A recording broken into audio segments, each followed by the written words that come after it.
જમ્મુ કાશ્મીરમાં ભારતીય સૈનિક ઓપરેશનમાં 3 આતંકીઓને ઠાર માર્યા છે।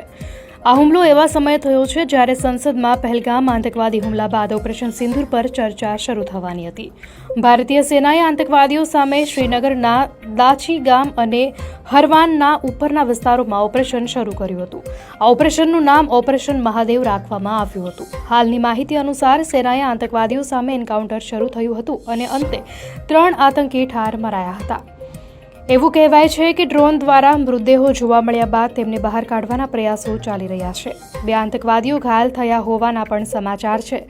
સેનાના ચિનાર કોર્પ્સે તેના એક્સ હેન્ડલ પર આતંકવાદીઓ સામેના ઓપરેશન મહાદેવમાં મોટી સફળતાની માહિતી આપી। તેમાં જણાવાયું કે ચિનાર કોર્પ્સ જમ્મુ કાશ્મીરના લીડવાસમાં આતંકવાદ વિરોધી ઓપરેશન ચલાવી રહ્યું છે। મહત્વનું છે કે આ માર્યા ગયેલા 3 આતંકવાદીઓ પહેલગામ આતંકવાદી હુમલાના ગુનેગાર હોવાની ચર્ચા ચાલી રહી છે। જો કે તેમની ઓળખ થયા બાદ જ આ મામલે સ્પષ્ટતા થશે।